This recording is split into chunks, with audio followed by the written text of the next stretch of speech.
Hello everyone, स्वागत है आपके अपने यूट्यूब चैनल एडूमैन रैकशीट पर। आज हम जो यूपी होमगार्ड की जो परीक्षा होने वाली है 25, 26 और 27 अप्रैल को जो होने वाली है, उसके लिए इम्पोर्टेंट वीडियो है आपके लिए। यह वीडियो आपके लिए रामबाण साबित होगी। प्लीज़ वीडियो को पूरा ज़रूर देखें। अगर वीडियो अच्छी लगे तो प्लीज़ वीडियो को लाइक और चैनल को सब्सक्राइब जरूर कर लें। आपका क्वेश्चन है कि मौलिक अधिकार किस देश के संविधान से लिए गए हैं। यह क्वेश्चन आपके लिए इम्पोर्टेंट होगा। 4 ऑप्शंस हैं जिसमें आपका correct answer option number B यानी कि अमेरिका। अमेरिका आपका एकदम करेक्ट आंसर है। मौलिक अधिकार अमेरिका से लिए गए हैं। आपसे यह भी पूछा जा सकता है कि मौलिक कर्तव्य किस देश से लिए गए हैं। ये आपको कमेंट में बताना है कि मौलिक कर्तव्य किस देश के संविधान से लिए गए हैं। लेकिन जो मौलिक अधिकार है वह अमेरिका से लिए गए हैं। इसी को हमने बताया है कि भारतीय संविधान में मौलिक अधिकार अमेरिका के संविधान से लिए गए हैं। अगला क्वेश्चन है आपका कि 1857 की क्रांति का प्रमुख केंद्र कौन सा था। 4 ऑप्शन है। करेक्ट आंसर आपका है ऑप्शन नंबर ए यानी कि दिल्ली। दिल्ली आपका एकदम करेक्ट आंसर है। जो 1857 की क्रांति का प्रमुख केंद्र बना था, दिल्ली आपका करेक्ट आंसर है। इसी को हमने एक्सप्लेन किया है कि दिल्ली विद्रोह का मुख्य केंद्र था, जहां बहादुर शाह जफर को नेता घोषित किया गया था। जो बहादुर शाह जफर थे, जो मुगल राजा थे बहादुर शाह जफर। अगला क्वेश्चन आपका है कि हरित क्रांति का संबंध किससे है। यह क्वेश्चन आपका है। 4 option. Correct answer option number B, हरित क्रांति का संबंध कृषि से है। कृषि आपका एकदम करेक्ट आंसर होगा। इसी को हमने बताया है कि हरित क्रांति से कृषि उत्पादन विशेषकर गेहूं में वृद्धि होती है। जो हरित क्रांति है, इसके जो हरित क्रांति है जो इसको लाए थे एम एस स्वामीनाथन, हरित क्रांति के लाए थे। अगला क्वेश्चन आपका है कि भारत का संविधान कब लागू हुआ था। यह क्वेश्चन आपके लिए इंपॉर्टेंट हो सकता है। जो भारत का संविधान कब लागू हुआ था। करेक्ट आंसर आपका है 26 जनवरी 1950। 1950 यानी कि ऑप्शन नंबर बी आपका करेक्ट आंसर होगा। 15 अगस्त 1947 को हमारा देश स्वतंत्र हुआ था। 2 अक्टूबर 1947, जो 26 नवंबर 1949 है, इस दिन हमारा संविधान बनकर तैयार हो गया था। 26 नवंबर 1949 को और 26 जनवरी 1950 को हमारा संविधान बनकर लागू हुआ था। इसी दिन भारत का गणतंत्र दिवस मनाया जाता है। अगला क्वेश्चन आपका है कि नमक सत्याग्रह का नेतृत्व किसने किया है। 4 ऑप्शन हैं जिसमें correct answer option number B यानी कि महात्मा गांधी आपका एकदम करेक्ट आंसर होगा। जो नमक सत्याग्रह का नेतृत्व महात्मा गांधी ने किया था। इसी को हमने बताया कि 1930 में गांधी जी ने दांडी यात्रा के माध्यम से नमक कानून का विरोध किया था। अगला क्वेश्चन आपका है कि भारतीय राष्ट्रीय कांग्रेस की स्थापना कब हुई थी। 4 ऑप्शन है। करेक्ट आंसर आपका होगा ऑप्शन नंबर ए यानी कि 1885 में भारतीय राष्ट्रीय कांग्रेस की स्थापना हुई थी। इसकी स्थापना की थी ए ओ ह्यूम ने इसकी स्थापना की थी 1885 में भारतीय राष्ट्रीय कांग्रेस की। इसी को बताया हमने कि कांग्रेस की स्थापना 1885 में हुई थी 1885 में। अगला क्वेश्चन आपका है। इससे पहले प्लीज वीडियो को लाइक और चैनल को सब्सक्राइब जरूर कर दें, क्योंकि हम वही क्वेश्चंस लेकर आए हैं जो आपके लिए इंपॉर्टेंट हैं। क्वेश्चन है आपका कि जलियांवाला बाग हत्याकांड कब हुआ। 4 ऑप्शन है। Correct answer option number B यानी कि 1919 आपका एकदम करेक्ट आंसर होगा। जलियांवाला बाग हत्याकांड 1919 में हुआ था। 13 अप्रैल 1919 को हुआ था। यही बताया हमने कि 13 अप्रैल 1919 को अमृतसर में यह घटना हुई थी। अगला क्वेश्चन आपका है कि भारत का राष्ट्रीय पशु कौन सा है। 4 ऑप्शन है। Correct answer option number B यानी कि बाघ। बाघ भारत का राष्ट्रीय पशु है। यही बताया कि बाघ भारत का राष्ट्रीय पशु है। अगला क्वेश्चन है नीली क्रांति का संबंध किससे है। 4 ऑप्शन है। करेक्ट आंसर होगा ऑप्शन नंबर वी यानी कि मछली उत्पादन से। जो नीली क्रांति का संबंध है यह मछली उत्पादन से है। और दूध उत्पादन से बताना है कि कौन सी क्रांति है। यह है श्वेत क्रांति। कृषि से हरित क्रांति है। इसी को बताया कि नीली क्रांति मछली उत्पादन से संबंधित है। अगला क्वेश्चन आपका है कि संविधान सभा के अध्यक्ष कौन थे। 4 ऑप्शन हैं आपके, जिसमें आपका करेक्ट आंसर होगा ऑप्शन नंबर वी यानी कि डॉक्टर राजेंद्र प्रसाद संविधान सभा के अध्यक्ष थे, जो स्थायी अध्यक्ष थे। आपसे यह भी पूछा जा सकता है कि संविधान सभा के जो अस्थायी अध्यक्ष थे वह कौन थे। यह भी क्वेश्चन आपके लिए इंपॉर्टेंट हो सकता है कि जो अस्थायी अध्यक्ष थे वह कौन थे। वह थे सच्चिदानंद सिन्हा, जो अस्थायी अध्यक्ष थे। और जो डॉक्टर जो राजेंद्र प्रसाद हैं वह स्थायी अध्यक्ष हैं। इसी को हमने बताया है कि भारतीय संविधान सभा के स्थायी अध्यक्ष थे डॉक्टर राजेंद्र प्रसाद और संविधान निर्माता थे वह बाबा साहेब डॉक्टर भीमराव अंबेडकर।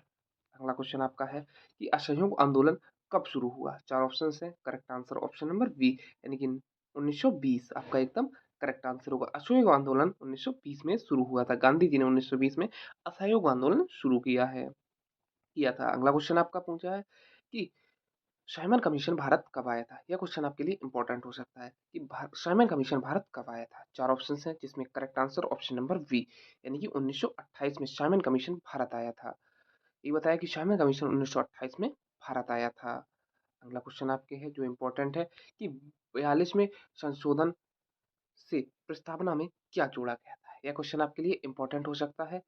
4 ऑप्शंस हैं, करेक्ट आंसर होगा ऑप्शन नंबर बी समाजवादी आपका एकदम करेक्ट आंसर होगा कि 42वें संविधान संशोधन से प्रस्तावना में समाजवादी शब्द जोड़ा गया था। ये हमने आपको बताया है कि 1976 में जो 42वें संविधान संशोधन 1976 में समाजवादी धर्मनिरपेक्ष शब्द जोड़े गए थे ताकि राज्य की प्रकृति हो। इसमें मुख्यतः 3 शब्द जोड़े गए थे, समाजवादी, पंथनिरपेक्ष और गणराज्य। समाजवादी पंथनिरपेक्ष शब्द जोड़े गए थे। अगला क्वेश्चन आपका है कि मौलिक कर्तव्य कब जोड़े गए थे? 4 ऑप्शंस हैं, करेक्ट आंसर होगा आपका ऑप्शन नंबर बी यानी कि 42वां संविधान संशोधन में मौलिक कर्तव्य जोड़े गए थे 1976 में। 42वें संविधान संशोधन के द्वारा मौलिक कर्तव्यों को जोड़ा गया था। एक बार फिर आपको बताना है कि मौलिक कर्तव्य किस देश के संविधान से लिए गए हैं। अगला क्वेश्चन आपका है कि द्वैत शासन कब शुरू हुआ है? 4 ऑप्शंस हैं, correct answer option number B यानी कि 1919 में द्वैत शासन शुरू हुआ था। 1919 आपका करेक्ट आंसर होगा। 1919 में कि अधिनियम में प्रांतों को 2 भागों में बाँटा गया था। एक ट्रांसफर्ड और रिजर्व्ड में बाँटा गया था। यह द्वैत शासन 1919 में शुरू हुआ था। आपका अगला क्वेश्चन है कि भारत का पहला गवर्नर जनरल कौन सा था? यह क्वेश्चन आपके लिए इंपॉर्टेंट हो सकता है कि भारत का पहला गवर्नर जनरल कौन था? 4 ऑप्शन है, correct answer option number B यानी कि लॉर्ड विलियम बेंटिक आपका एकदम करेक्ट आंसर होगा जो भारत का पहला गवर्नर जनरल था। 1833 में चार्टर एक्ट ने के बाद पूरे भारत का पहला गवर्नर जनरल बना था 1833 के चार्टर एक्ट के बाद। अगला क्वेश्चन आपका है कि संविधान सभा का जनक किसे कहा जाता है? यह क्वेश्चन आपके लिए इंपॉर्टेंट हो सकता है। 4 ऑप्शन है, correct answer option number C यानी कि डॉक्टर बी आर अम्बेडकर आपका करेक्ट आंसर होगा जो संविधान सभा के जनक जिनको कहा जाता है। डॉक्टर अम्बेडकर ड्राफ्टिंग कमेटी के अध्यक्ष थे, इसलिए उन्हें यह उपाधि दी गई थी क्योंकि जो बाबा साहब थे वह ड्राफ्टिंग जो कमेटी बनी थी जिसे मसौदा समिति कहते हैं उसके अध्यक्ष थे बाबा साहेब भीमराव अम्बेडकर, इसीलिए उन्हें संविधान सभा का अध्यक्ष कहा जाता है। आपको बताना है। अगला क्वेश्चन आपका पूछा गया था। अगला क्वेश्चन आपका है, ये पूछा जा सकता है कि पंचायती राज व्यवस्था कब लागू हुई? 4 ऑप्शन है, correct answer option number C यानी कि 1959 में पंचायती राज व्यवस्था लागू हुई थी। आपको ये पता है कि 1959 में राजस्थान के नागौर जिले में इसकी शुरुआत हुई थी। जो पंचायती राज व्यवस्था की जो शुरुआत हुई थी, ये 1959 में जो राजस्थान का नागौर है, उसमें शुरू किया गया था। अगला क्वेश्चन आपका यह भी पूछा जा सकता है कि मौलिक अधिकार किस भाग में है? 4 ऑप्शन हैं, correct answer option number B यानी कि भाग 3 में आपका एकदम करेक्ट आंसर होगा। अनुच्छेद 12 से अनुच्छेद 35 में मौलिक अधिकार हैं। अगला क्वेश्चन आपका यह भी पूछा जा सकता है कि राष्ट्रीय आपातकाल किस अनुच्छेद में है? 4 ऑप्शन है, correct answer option number A यानी कि आर्टिकल 352 में राष्ट्रीय आपातकाल है। युद्ध अनुच्छेद 352 युद्ध, बाहरी आक्रमण और आंतरिक विद्रोह पर लागू होता है। आर्टिकल 352 जो राष्ट्रीय आपातकाल है, अनुच्छेद 352 में है। अगला क्वेश्चन आपका ये भी पूछा जा सकता है कि साइमन कमीशन का विरोध क्यों हुआ? 4 ऑप्शन है, correct answer option number B क्योंकि भारतीय सदस्य नहीं थे, इसलिए साइमन कमीशन का विरोध हुआ था। इसी साइमन कमीशन के लिए जो लाला लाजपत राय की मृत्यु हो गई थी विरोध करते समय।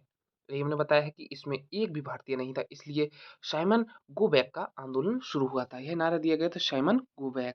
आपको बताना है कि यह नारा किसने दिया था। अगला क्वेश्चन है कि भारत छोड़ो आंदोलन के समय वायसराय कौन था? यह क्वेश्चन आपके लिए पूछा जा सकता है, इंपॉर्टेंट है। करेक्ट आंसर होगा ऑप्शन नंबर ए यानी कि लॉर्ड लिनलिथगो आपका एकदम करेक्ट आंसर हो जो भारत छोड़ो आंदोलन के समय वायसराय थे। Lord Linlithgow. यह भारत छोड़ो आंदोलन जो 1942 यानी कि 1952 में हुआ था, उस समय लॉर्ड लिनलिथगो जो भारत के वायसराय थे। इन्होंने बताया कि 1942 में जब आंदोलन हुआ तब लॉर्ड लिनलिथगो वायसराय थे। अगला क्वेश्चन आपका है कि असहयोग आंदोलन क्यों वापस लिया गया? यह क्वेश्चन पूछा जा सकता है। 4 ऑप्शन है, correct answer option number B, Chauri Chaura कांड। इसके बाद असहयोग आंदोलन गांधी जी ने वापस ले लिया था। हिंसा के कारण गांधी जी ने आंदोलन रोक दिया था, जो चौरी चौरा कांड था इसके लिए। अगला क्वेश्चन आपका है कि रॉलेट एक्ट कब आया? 4 ऑप्शंस हैं, करेक्ट आंसर आपका होगा ऑप्शन नंबर सी, यानी कि 1919 में रॉलेट एक्ट आया था। 1919 में यह बिना दलील, बिना अपील, बिना दलील का कानून था। यह कानून बिना मुकदमे गिरफ्तारी संभव थी 1919 में। आपको बता इस समय पहुंच रहे थे जेम्स फोर्ड। अगला क्वेश्चन आपका है कि जलियांवाला बाग हत्याकांड का आदेश किसने दिया? 4 ऑप्शन है, correct answer option number A, यानी जनरल डायर आपका करेक्ट आंसर होगा। जनरल डायर ने निहत्थी भीड़ पर गोली चलवाई थी। जलियांवाला बाग हत्याकांड जो 13 अप्रैल 1919 को हुआ था, उसका आदेश दिया था जनरल डायर ने। अगला क्वेश्चन आपका है, यह भी पूछा जा सकता है कि स्वदेशी आंदोलन कब हुआ? 4 ऑप्शंस हैं, correct answer option number A, 1905 में स्वदेशी आंदोलन शुरू हुआ था। बंगाल विभाजन के विरोध में शुरू हुआ था स्वदेशी आंदोलन। जब बंगाल का विभाजन हुआ तब वायसराय कौन थे? यह भी पूछा जा सकता है। आपका होगा लॉर्ड कर्जन। लॉर्ड कर्जन जो बंगाल विभाजन के समय वायसराय थे, लॉर्ड कर्जन आपका करेक्ट आंसर होगा। यह भी पूछा जा सकता है। अगला क्वेश्चन आपका यह भी पूछा जा सकता है कि कांग्रेस की पहली बैठक कहाँ हुई थी? 4 ऑप्शंस हैं, correct answer option number B, 1885 में मुंबई आपका करेक्ट आंसर होगा। इसके अध्यक्ष जो थे, जो कांग्रेस की पहली बैठक हुई थी, इसके अध्यक्ष थे डब्ल्यू.सी. बनर्जी, इसके अध्यक्ष थे। पहली जो बैठक हुई थी 1885 में, इसकी अध्यक्ष थे। अगला क्वेश्चन आपसे पूछा जा सकता है कि भारत का पहला राष्ट्रपति कौन था? यह क्वेश्चन आपके लिए इंपॉर्टेंट होगा। आपको लग रहा है यह सिंपल क्वेश्चन है, बट यही क्वेश्चन आपके पूछा गया था कि भारत का पहला प्रधानमंत्री कौन है? जो अभी आपका यूपीएसआई का जो एग्जाम हुआ उसमें पूछा गया है कि भारत का पहला प्रधानमंत्री कौन है, तो यह भी पूछा जा सकता है कि भारत का पहला राष्ट्रपति कौन था। 4 ऑप्शन है, correct answer doctor Rajendra Prasad आपका करेक्ट आंसर होगा। जो डॉक्टर राजेंद्र प्रसाद है, ये जो संविधान सभा बनी थी उसके स्थायी अध्यक्ष थे। अगला क्वेश्चन आपका पूछा जा सकता है कि संविधान का मसौदा किसने तैयार किया था? यही क्वेश्चन आपके लिए इंपॉर्टेंट हो सकता है। Correct answer option number B, Ambedkar, B R Ambedkar आपका करेक्ट आंसर होगा। जो ड्राफ्टिंग कमेटी के अध्यक्ष थे, डॉक्टर बाबा साहेब भीमराव अम्बेडकर।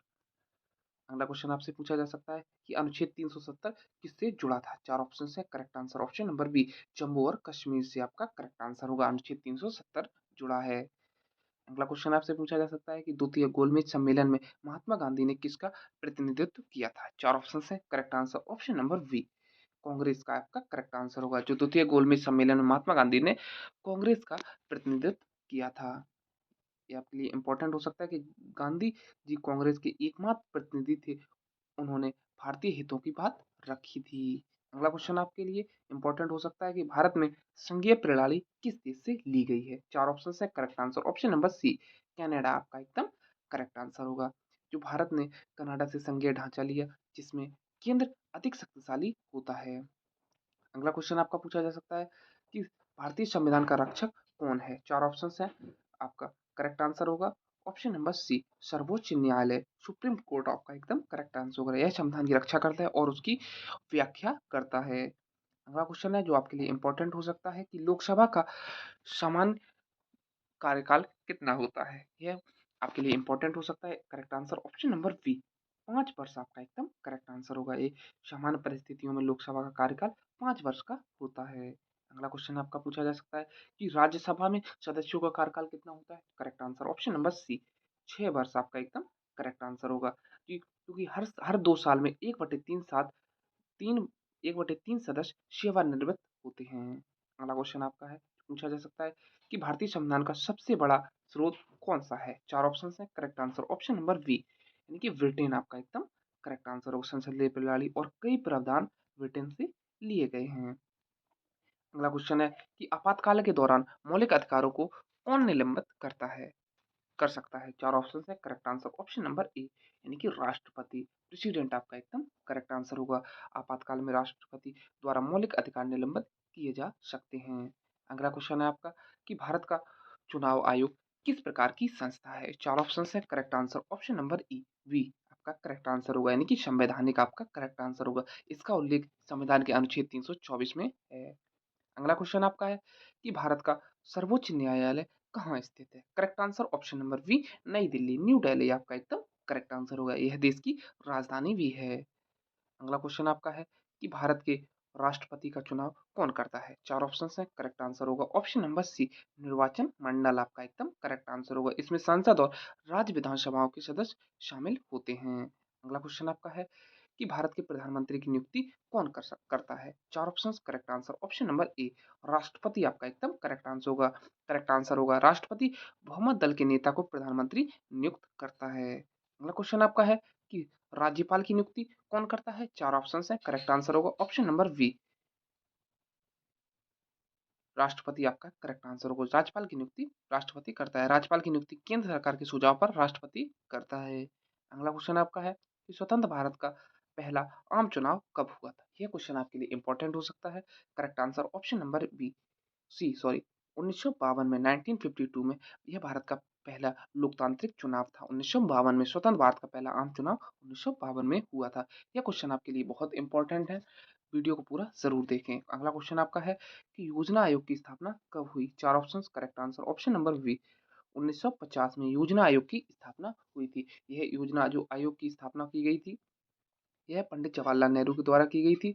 लेकिन जो 2015 में जो अभी अभी हाल में प्रधानमंत्री हैं पीएम नरेंद्र मोदी, उन्होंने योजना आयोग के स्थान पर नीति आयोग को योजना आयोग को खत्म किया और नीति आयोग शुरू की गई है 2015 में। यह भी क्वेश्चन आपके लिए इंपॉर्टेंट हो सकता है कि नीति आयोग की योजना कब आई थी? तो आपका करेक्ट आंसर होगा 2015 में, प्रधानमंत्री नरेंद्र मोदी के द्वारा।